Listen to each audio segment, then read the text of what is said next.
Oi, pessoal, tudo bem? Vamos iniciar então aí o nosso quarto bimestre.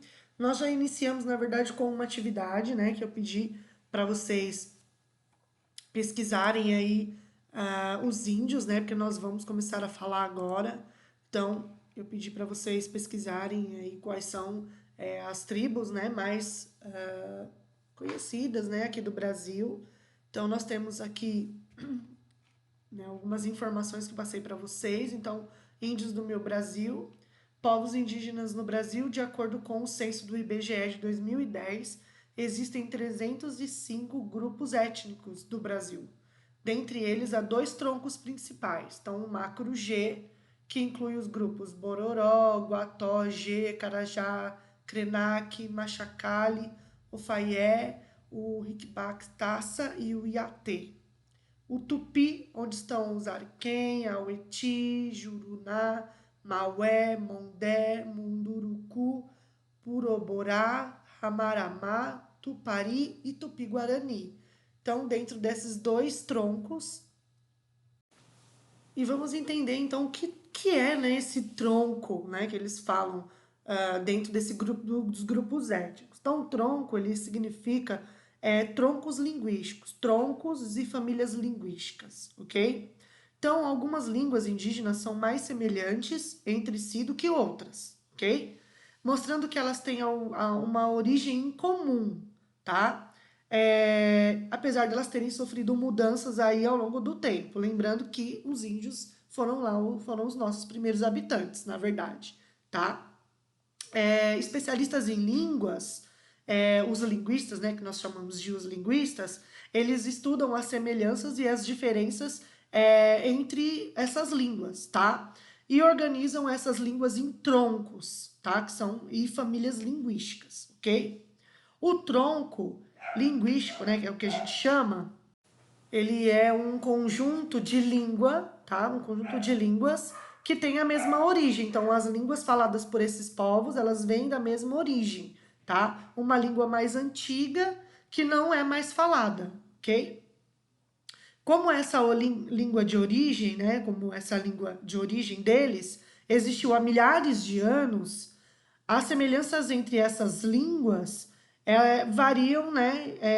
E são, às vezes, até difíceis de serem percebidas, tá? E já a família linguística é um conjunto de línguas que também possui uma origem comum, mas que apresentam mais semelhanças entre si. Então, o tronco, ele tem aí a mesma origem, né? Porém, elas não são mais faladas. E a família linguística, ela tem também uma origem comum, mas que ela apresenta muita semelhança entre si, ok?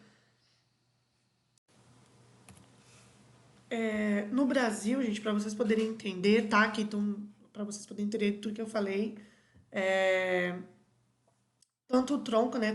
Tronco macro G, né? Com os grupos, e aqui o tronco. Opa, coloquei errado, é o tronco tupi. O bom é que aqui eu já consigo arrumar, errar e arrumar. Então, aqui tá certinho agora, o tronco tupi, né? Então tem aqui as suas famílias, ó. O tupi-guarani, ariquém, como eu falei para vocês, e o tronco macro G, ok? E aí, para vocês entenderem um pouquinho, né, sobre o tronco e essas famílias, né, linguísticas, eu peguei um videozinho, ele é um vídeo de divulgação de um documentário que estão fazendo sobre isso, sobre essa importância de se preservar, né, as famílias linguísticas dentro desses troncos, porque elas estão extinguindo, elas estão morrendo. Quando o idoso morre, por exemplo, da aldeia, ele está levando com ele uma história, não está levando com ele só a vida dele, né? Ele está levando muitas vezes a própria língua da tribo. Então, há uma importância muito grande da gente cuidar e procurar entender e saber realmente o significado de tudo isso e a importância de tudo isso, porque é um patrimônio brasileiro, tá? Então, para vocês entenderem, ó, no Brasil existem dois troncos, né?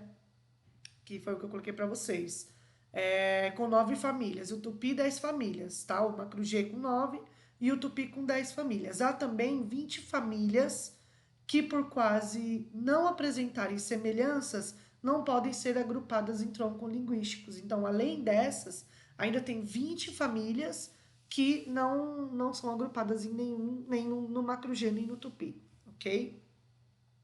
Então, para a gente poder entender melhor, a gente tem que olhar a nossa própria língua, ok? Então, por exemplo, né, o português, tá? Pertence ao tronco indo-europeu, certo? E é a nossa família, a família latina, tá? Nossa língua se parece muito com o francês e com o espanhol, porque pertence a uma mesma família. Já se compararmos o português e o russo, quase não há semelhança nenhuma, certo? A diferença entre as duas línguas são enormes. Se alguém falar uma única palavra em russo, eu não vou entender nada. Já uma palavra falada em francês, em espanhol, italiano, a gente já tem uma facilidade de entender uma ou outra palavra, ok?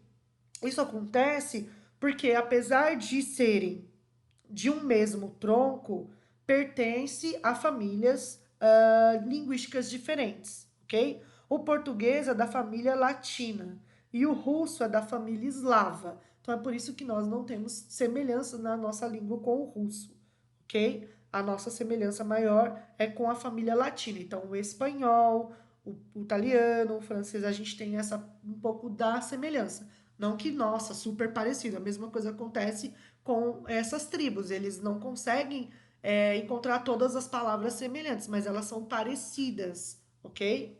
Então, seria mais ou menos isso para vocês entenderem. Mas vamos ver esse documentário, ele é bem curtinho, é mais uma propaganda do documentário, né? Ele explicando por que estão gravando o documentário. Mas eles citam sobre isso e mostram um pouco da língua. Eu achei bem interessante. Então, vamos assistir.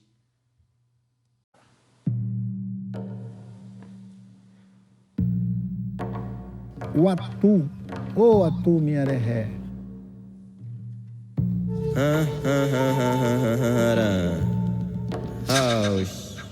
Uma língua, ela contém um código da existência e da experiência humana na Terra. Muitos povos antigos têm nos cantos sua narrativa mesmo de mundo. A língua, ele representa um coração de um povo. A língua representa uma alma. A língua representa uma vida, né? No caso do Brasil, mais de 600 línguas nativas já foram extintas mesmo. Porque quando os velhos morrem, junto com eles vão toda a profunda relação que esses seres têm com a sua linguagem e com o mundo que eles convocam com seus cantos. Em 2019, a Unesco decretou o Ano Mundial das Línguas Indígenas. E agora a gente abre 2020 com a Década Mundial das Línguas Indígenas. Esse filme, ele é justamente um passo adiante nessa investigação. Desde a concepção, da direção, da produção, da distribuição, tudo é feito em parceria, indígena e não indígena. Hoje a câmera, ela é uma ferramenta muito importante de a gente guardar o nosso patrimônio, né? As nossas linguagens, nossas cantorias, né? Vamos realizar as filmagens em 4 aldeias do Brasil, com os povos Cuicuro, Krenak, Runiquim e Guarani-Ambiá. Cada um desses povos, com sua língua, descreve o mundo de uma forma. São diferentes cosmovisões. E é essa história que nós queremos contar. A transferência da tecnologia do conhecimento que a gente precisa levar a muitos povos indígenas, a muitos não indígenas a conhecerem o processo, a identidade, a ancestralidade dos povos indígenas brasileiros. E nós, como a primeira mídia contemporânea indígena desse país, é importante estar com um projeto que tem potência, que tem energia. Nós queremos conectar com as aldeias, conectar com as etnias, conectar com os povos, principalmente levar nesses ambientes educacionais, culturais, isso é muito importante. A língua como conexão. As campanhas do BNDES+, funcionam da seguinte forma. A cada R$1 arrecadado, o BNDES investe 2, triplicando o valor e garantindo a realização do documentário. Os cantos convocam mundos. Registrar essa memória é do interesse da humanidade, não é particular de um povo indígena. Então isso vem pedir a vocês que apoiem a gente para realizar esse grande trabalho, esse grande movimento de conhecimento. Obrigados. Tá?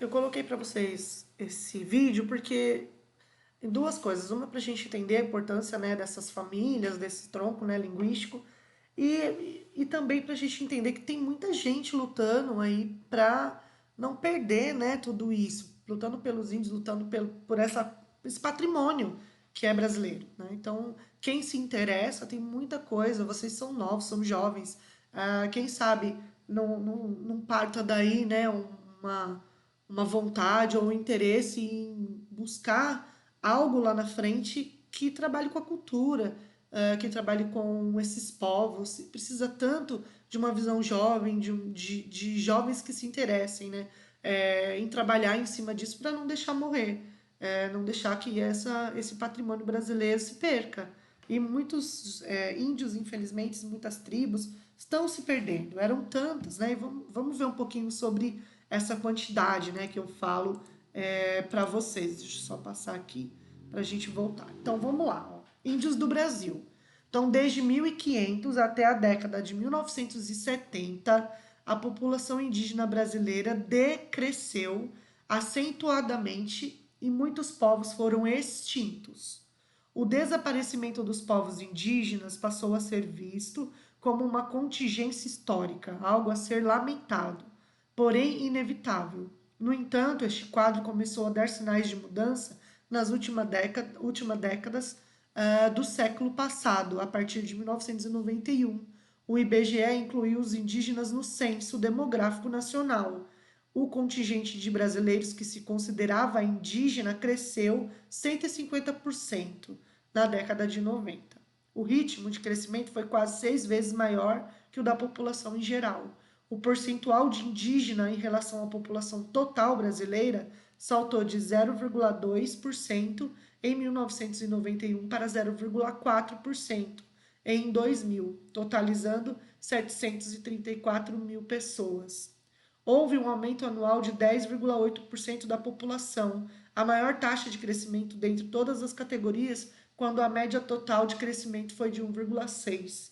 Porém, gente, a gente tem que entender que muitos que se consideram indígenas não estão vivendo em tribos, ok?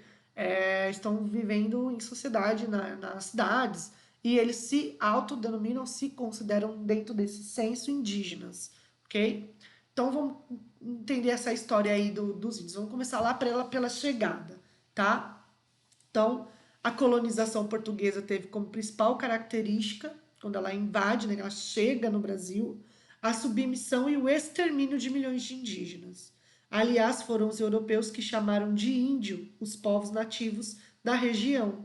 Englobar toda a diversidade cultural indígena nesse nome generalizante, né, criou certo entendimento de que os povos indígenas eram todos semelhantes. Mas a verdade não é essa, como nós vimos, tá? O processo de colonização portuguesa no Brasil teve um caráter semelhante a outras colonizações europeias, como a colonização espanhola, que conquistou e exterminou seus povos indígenas. Então, não foi realmente só aqui no Brasil que ocorreu, tá? Então, os primeiros habitantes do Brasil foram os índios, a gente tem o costume de dizer que foram os portugueses, mas quando eles aqui chegaram, nós já tínhamos centenas e milhares de índios, tá? Cada povo indígena que habitava o Brasil possuía sua própria cultura, sua própria língua, sua própria religião e seus próprios costumes. Muitas não conviviam e nunca nem sequer tinham visto uma outra, ok? Elas viviam cada uma no seu lugar. Opa, travou. O primeiro contato entre os portugueses e os indígenas foi um encontro de cultura. A superioridade cristã diante dos nativos degenerados, como os portugueses chamavam, justificou a conquista aí do Brasil, ok? Então, foi um encontro entre culturas. Mas isso daí gera muitas críticas e muitas questões que são levantadas em relação a isso, tá? Então, alguns pesquisadores chamaram esse primeiro contato entre os portugueses e indígenas de encontro de culturas, como se este representasse um momento em que as diferentes culturas trocaram influências. Com os índios trocaram influências, né? Passaram seus conhecimentos para os portugueses e os portugueses para os indígenas. Porém, né? Mas não foi bem isso que aconteceu. Concordamos com os pesquisadores que compreendem que o início do processo de colonização portuguesa foi um desencontro de culturas, que mais correspondeu ao início do processo de extermínio e submissão dos indígenas, o genocídio, tá? E que houve um processo de imposição de cultura, que chamaremos de etnocídio, ou seja, os portugueses impuseram sua cultura sobre a cultura indígena. Em nenhum momento os indígenas puderam expressar a sua cultura. A partir do momento em que os portugueses passam a exigir que os índios agissem como eles, se cobrissem, né, se vestissem, tivessem a mesma religião, ele destrói a cultura indígena. Então não tem uma troca, tem só uma imposição. Então os índios foram enganados, explorados, escravizados e, em muitos casos, massacrados pelos portugueses. Tá? Essa obra aqui a gente percebe eles tendo que se curvarem diante da cruz. Ok? A cultura indígena era inferior e grosseira dentro da visão dos portugueses. E a função dos portugueses era de converter os índios. Então aqui é a obra da primeira missa. Imagina, esses índios não eram católicos, esses índios não tinham a mesma religião que os portugueses. A visão do índio, de Jesus, de Cristo, isso não existia. Era a lua, o Deus Sol, a natureza. Porém, foi imposto a eles, né? A dominação foi muito grande. Então, muitos indígenas tiveram que se tornar católicos. E aí surgem as primeiras escolas católicas para índios, onde eles realmente fazem com que esses povos se tornem, dentro da concepção deles, pessoas, né? Se tornem cristãos. E a realidade do índio era totalmente diferente. Então foi algo imposto, não foi algo realizado como uma troca, ok? E aí esse processo de colonização levou à extinção de muitas sociedades indígenas, por guerras, né, que acontecia, por doenças que os brancos trouxeram e imposição da cultura branca. Então, acontece aí o genocídio e muitas sociedades indígenas são exterminadas. Então, quando a gente estuda realmente as tribos indígenas, a gente entende que muita coisa foi perdida, que não tem mais como retomar, porque não tem registro, não tem nada que fizesse com que isso fosse salvo, porque tinha que ser retirado isso do índio, e o índio tinha que se tornar uma pessoa branca, ok? Então aqui tem mais uma obra de quando ele está colocando o cruzeiro e os índios têm que se curvar, que é aquela próxima obra que eu mostrei, essa daqui, ó, onde os índios se curvam, né, ó, perante ao cruzeiro e ali é realizada a primeira missa. Então aqui a chegada, desculpa, a imagem está embaçada, mas é a chegada, né, dos portugueses quando eles se deparam com os índios. Opa. E aqui tem a charge, né, onde fala, mas avô, como tudo aconteceu? E aí ele fala, quando eles chegaram na nossa terra, eles tinham bíblias. E nós, a terra, poucos anos depois, nós tínhamos bíblias. E eles a terra. Tá? Então era mais ou menos isso. Era essa imposição em nome de uma religião, em nome de uma cultura branca que não deveria ter sido. Né? É claro, a gente sabe que é bem diferente aquele período de hoje, a gente poder generalizar. Mas a verdade era essa, tá? Além de tudo isso, eles viram uma terra promissora, onde eles tinham a exploração de minério, a exploração de ouro e a exploração das nossas árvores, né? Do pau-brasil, que foi o que alimentou a Europa aí, sendo enviado do nosso país, ok? Então, é isso que inicia, é assim que inicia a introdução dos portugueses no Brasil. Claro, teve muitas outras coisas, a gente sabe que, né, o nosso país é formado em relação a isso, mas se a gente for olhar com a visão indígena, com a visão do povo e da cultura indígena, foi realmente uma destruição, ok? E ainda acontece assim até hoje, porque infelizmente em 2020 ainda existem pessoas que olham para os índios e acham que eles são aberrações, que eles deveriam se tornar brancos. E isso é um absurdo, ok? Bom, pessoal, por isso, vamos lá. Por enquanto é isso, né? Explicar para vocês aí um pouco dos índios, da chegada, da língua, né? Que também depois a gente vai falar mais, né, sobre a língua. Eu vou mostrar para vocês algumas formações, vou mostrar para vocês algumas línguas, vou mostrar para vocês alguns vídeos que falam da língua, e também uma atividade relacionada a isso. Vocês vão ver, é bem legal. Eu fiz na faculdade, foi bem divertido. Espero que vocês tenham gostado, espero que vocês estejam pesquisando aí a nossa atividade sobre esses povos. É muito legal a gente conhecer. Tenho certeza que vocês vão gostar. E às vezes é algo ainda que a gente não tem muito conhecimento, né? A gente não tem noção de quantas tribos, de quantos grupos, né? Ainda existem. Eu vou mostrar para vocês dentro do Brasil quantos são. Vou mostrar alguns nomes, tem alguns nomes bem interessantes e as origens.